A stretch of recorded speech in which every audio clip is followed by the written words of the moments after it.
Welcome to the Lifestyle First podcast, discussing lifestyle medicine and making self-care as easy as 1, 2, 3. One question, 2 research reviews, and 3 actionable health tips, all centered around the Lifestyle First method, your blueprint for the 10 key routes of optimal health and happiness. And now your host, lifestyle medicine physician and coach, Dr. Alka Patel. Hello, and welcome to Series 6, Episode 10 of the Lifestyle First podcast. And the theme that we're focusing on today is first. What is the first thing you need to think about when embarking on change? And the one question we're asking is, how does your mindset influence your success? And to answer that, I would like to introduce you to my guest today, who is Derrick Grant, TEDx speaker with TEDx Lenox Village, with his talk, Minding Your Mind. Now, Derrick is a former professional athlete for the American basketball team, Harlem Globetrotters, and he's had the opportunity to travel to 70 different countries around the world. Lucky Derrick. And now Derrick is on a mission. He's on a mission to teach people how to cultivate a mindset that allows each individual's seed of greatness inside of them to flourish. And he's coached high-achieving individuals from the NBA to the NFL to executives at Fortune 500 companies. So, Derrick, I am so delighted to be speaking to you today. Welcome. Thank you. Thank you for having me on. You're very, very welcome. So how should we kick off? Well, I think what I'd love to get first of all from you is a perspective on what you believe the mind is, because it's so intangible, but we can't really deny its existence, can we? So where do you think the mind is? What actually is it? This is a great question. You have an 8-year-old son, and we have talks all the time about mind and everything. I'm trying to get him to be more conscious and aware of himself. And I always ask him, I say, where's the mind? And he goes, the mind is nowhere, but it's everywhere. And this is through diving and, doing research and not only my own life, but, other scholars who really dive into this. I've come to find that it's almost like a field, right? Think of it like this. Like if you were to have a catfish in water and a bass in water, and they swim up to each other, and the catfish says to the bass, hey, where's the water? Or where's your water? And the bass is like, well, what do you mean, where's my water? We're in the water. I believe this is what the mind is. It's a field, it's consciousness that we all have. And while you can't see it, taste it, smell, you can't perceive it with your 5 senses, through meditation, what I found is you have a separation, and you can actually see like, oh, I'm the observer of my thoughts. I'm the observer. I'm not even my mind. And that was something that was really hard for me to comprehend. But through meditation, I found like, oh, I'm not my mind and I'm not my thoughts. So to answer your question, I believe it's a field. It's not a tangible thing that you can hold. It is almost how like we have air. It's like, what is air? Well, air is everywhere. And it's really quite hard to comprehend talking to a lot of people about it. And you're completely right. It is that intangibility of it that makes it really tricky to actually define. And for many people, when you think about mind, your hands automatically go here, don't they? You kind of associate mind with brain. And yet right. It's almost the opposite, because brain is very much about cognition, and there's a lot of active processes, certainly in that kind of frontal part of the brain. And there's lots of sort of automatic processes that go on. But the mind in itself, as you say, there's that penny drop moment, that light bulb moment when you notice that you can notice your mind. Fascinating. Right. It's one of those things where it's really it's challenging. And this is one of the things, it's good having young children trying to explain to my son to be aware that, when we say our mind, your brain and your mind are not the same thing. And the way I liken it is, think of it like this. You are consciousness and you're standing here, and you use the mind as a tool. You use the mind as a tool, and the vessel that's used from the mind is thought. And then thought uses the brain as a tool to carry it out.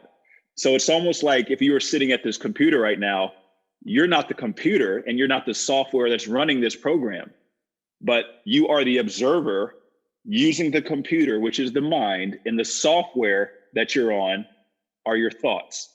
And you're using these two tools to carry out this interview right now, or which would be life. And this is the way I liken it to the mind. Absolutely love that analogy, because it actually really just helped to crystallize it a little bit more, doesn't it? So mind, thoughts, action. That's the pathway, really, isn't it? Absolutely. Yes. And then what about mindset?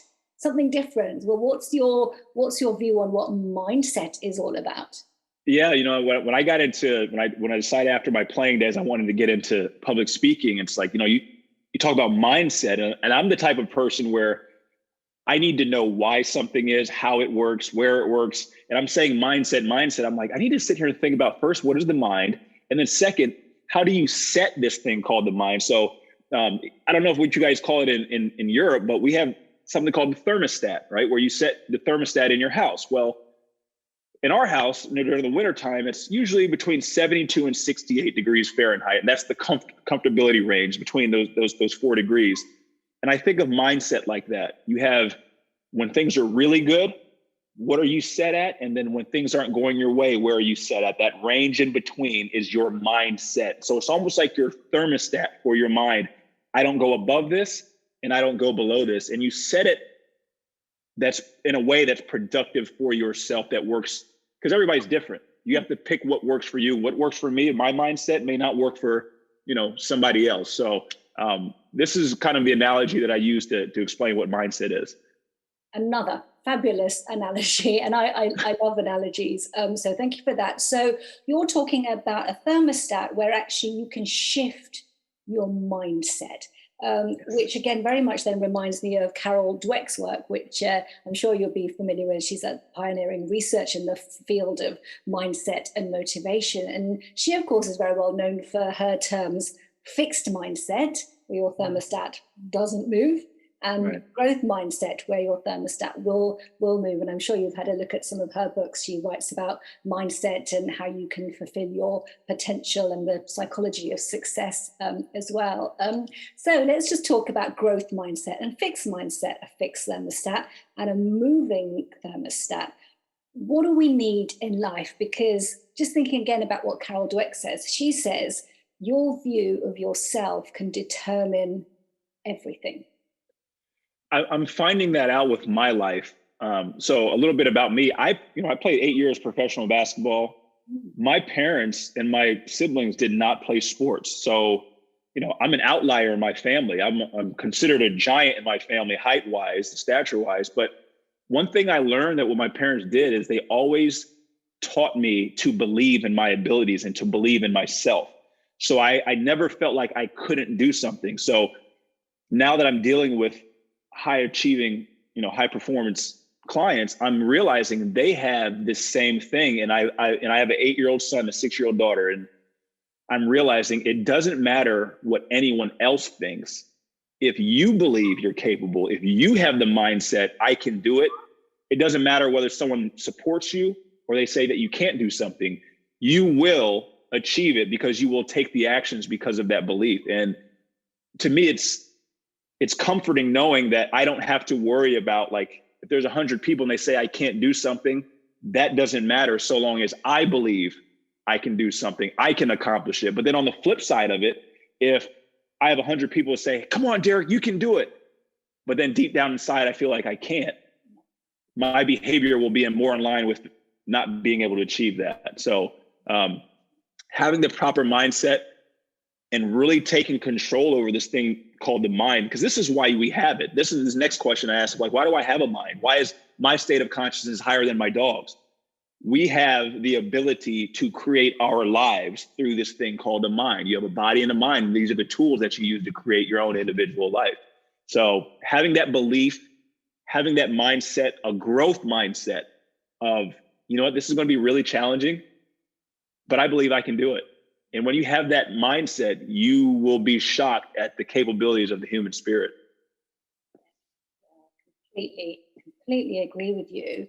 just thinking about your children actually, and our growth at an early age in our childhood, because I also think that your mindset manifests from a very early age as well, and all those inputs that you're getting from those external worlds. And I was reading a bit of research again by Carol Dweck, where this was from about 20 years ago, where she looked at children. I think they were sort of age 10 and 11, and she looked at how we praise children.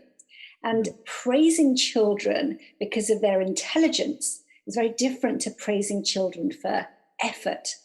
And what some of her research found is where you praise children for their effort, they're the ones who grow into the adults that persevere, have got grit, can achieve tasks, whereas the ones that you've praised about their intelligence become very fixed on proving their intelligence. So they tend to give up more easily, don't persevere with tasks. Have you got experiences, again, maybe with your children or beyond, in terms of that association between how do we cultivate a growth mindset per se? The timing of it is divinely orchestrated. Just last night, my son's in second grade and he's playing up on a basketball team. So he's playing with third graders. Well, size-wise, they're a little bigger, they're a little quicker, they're a little faster. And he was overwhelmed. It was his first game. And he got back in the car and he was sad. He's like, I'm not very good. And he started kind of to beat himself up. And I told him, I said, before he went to bed, I said, listen, you have to understand that you're in the growth stage right now. I said, it's going to be really uncomfortable. It's going to seem like you're not very good. It's going to seem like things aren't lined up for you. But if you remember, you did the same thing in first grade when you were playing up with second graders.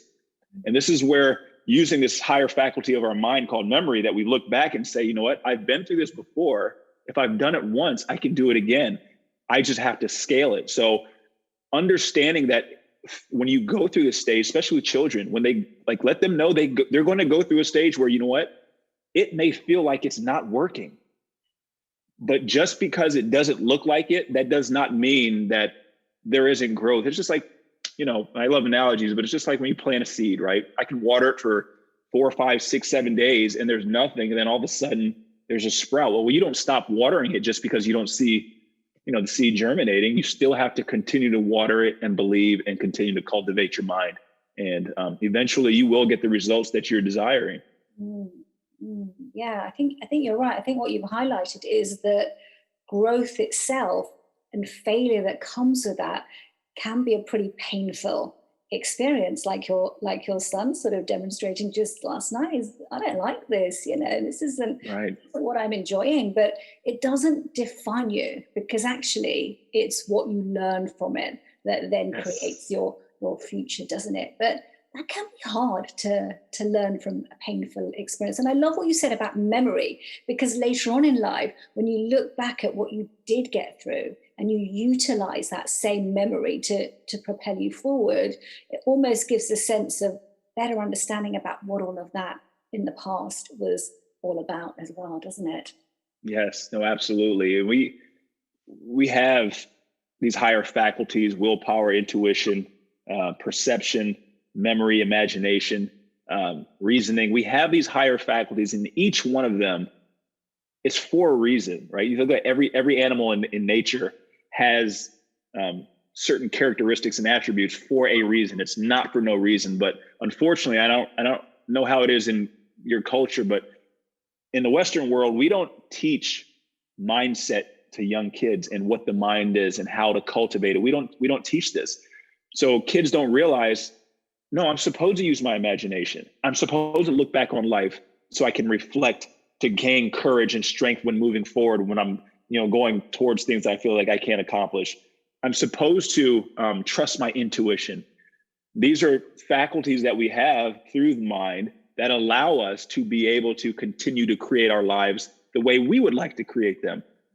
But if you're not aware that you have it, it's just going to be really challenging to use it. And I just, with my own children and clients I work with, I try to start young with them when that subconscious part of their mind is still fertile ground, to teach them, because I'm 38 years old and I'm like, I wish I knew this when I was 10 years old. So that's great doing that on that individual level, but society's not quite geared up for that. If you look at the whole kind of schooling system, Right. it's points based, it's exam based, it's again credit for achieving a number, as opposed to credit for the effort and the energy that you're putting in. And yes, that's rewarded and noticed and recognized, but it still doesn't have that kind of level of attainment associated with it. So that when you do reach that very, very first failure, and it might be not getting into the university of your choice or not getting the job of your choice, that hits hard because you haven't been able or allowed to savor those failures as learning tools through your childhood as you've grown up. So it hits adults, and I'm sure the clients that you're working with, it hits pretty hard when failure happens, doesn't it? Sure. Yeah. And, I look at my own life, I went from being a professional athlete where you learn from failure, right? You learn, like, when you don't make the team, or maybe you don't have a good game, you use that as a launch pad for your success because you look at what you did not learn. But then I started thinking about school, and I look at my own children, and I look at clients I deal with. We're actually taught that failure is bad. There actually is no such thing as failure. There is no such thing as failure. So if I go to accomplish something and I didn't accomplish it, my job is to now look at, why did I not accomplish it? And then I extract the lesson from that. And then I try again using what I have learned. And it may take 2 or 3 times. I may do it I may accomplish it on the next time around. But the whole point of my failure was to teach me how to accomplish it. And I tell my clients now all the time, when you have this mindset, there is no such thing as failure. There's only lessons in life that need to be learned. And it is my responsibility. And if I have not taken the initiative to learn from it, then I am setting myself up for failure. But this is all life is. It's one big schooling, and we're here to learn and apply and learn and apply. Yeah, 100% with you. If we could just change that vocabulary and remove those opposites of success and failure, and look at life's journey, as a learning journey, as a journey of lifelong learning, we'd all enjoy that growth so much more, wouldn't we? Because there's something every day for all of us. And now, here is your lifestyle first prescription. Your 3 activating actions to take you from knowing to doing. Have you got 3 actions for listeners today? Yeah. Take time to be still. Okay. Our world is like, go, go, go, go, go. We always have our cell phones in our hands. Human beings are actually probably more productive when we have less. Take time to be still. So like a lot of times what I'll do, I get up at 5 a.m, but I don't start my day until about 6:30 or 7. So I take that hour and a half to start within, whether it's meditation, whether it's doing breath work, whether it's gratitude journaling. I'm doing this so I can start my day off in a right mindset, in a right mind space from within, because nothing in life will ever be outside of you. I tell this all the time to my clients. If something bothers you, it wasn't the actual event that bothered you. It was how you internalized it. Yeah. So when I take and set this thermostat, my mindset in the morning, I keep it at that for the rest of the day. And like I said, being still is something that's really important for a lot of people. Then also too, developing a spiritual practice of meditation has greatly changed my life. Growing up in the Western world, this isn't something that we talk about. It's kind of more of an Eastern tradition. And now I'm realizing, I'm like, this literally has changed my life. I did not know that I could control the way life feels. I could control the way I think, so long as I have control over this thing called the mind. And through meditation, it has enabled me to do this. So I don't know how much longer I have on earth, but I'm shouting it from the rooftops. Develop your spiritual practice of meditation to gain control over this, arguably the most valuable thing that you have, and it's the mind. Gosh, those are great. You're absolutely right. That stillness, the start of your day, set the tone for your day, not by reaching over to your phone and checking your emails, but just as you say, just giving yourself some space. And I absolutely love that, because behind all of that is also a lot of physiology. When you're talking about meditation as sort of an Eastern practice, it has come over to the West now, and we've attached science and meaning behind an art form. And actually, there's so much that is going on that connects actually the brain and the mind together by that very practice of allowing yourself space to have some clarity. And as you said, you develop that creativity, that productivity, the stuff that you need for the rest of your day if you start your day on the right tone, with the right tone. So completely appreciate that. And you're a journaler as well, are you? Yeah. And I started, it's weird how it happened. Right before COVID happened, actually, I went to the bookstore. I was supposed to meet somebody at the bookstore, and they were running a little behind. So I'm just kind of looking through the bookstore, and there was a book and it was a journal, it was a gratitude journal. And I'm like, I've never heard of this before. And I just kind of flipped through it, and I'm like, okay, well, I ended up buying it. I'd say probably for 6 months, I would write every day 3 to 5 things that I was thankful for. And it was big things to things that were seemingly, mundane. And I would write what I was thankful for, but for 6 months, I was not doing one thing that was most important. I would write what I was thankful for, but I wouldn't feel what I was thankful for. And that's the difference. Writing down or saying, oh, I'm thankful, those are just words. When you start to put an emotion behind it, now you are making an imprint in this thing called the mind, and your actions will start to be more in line with whatever you feel. And this is why I tell people now, if you're going to gratitude journal, great. Make sure when you write it down, you're quiet, you're still, and use this thing called the mind to really feel what you're thankful for.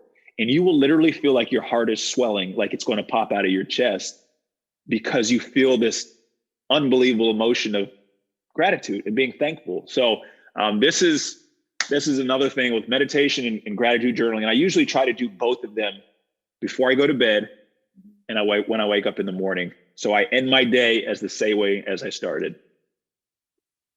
Fabulous, fabulous suggestions. And time doesn't need to be a barrier to any of those, does it? This isn't about it taking up all of your time and taking you away from the things you want to do, but it doesn't take long, and you can easily embed it into the beginning and the end of your day. Thank you so much, Derrick. I've really appreciated our conversation today. I'm sure people are going to want to reach out to you and find out more. We could keep talking for a much longer time, but what's the best way to access you?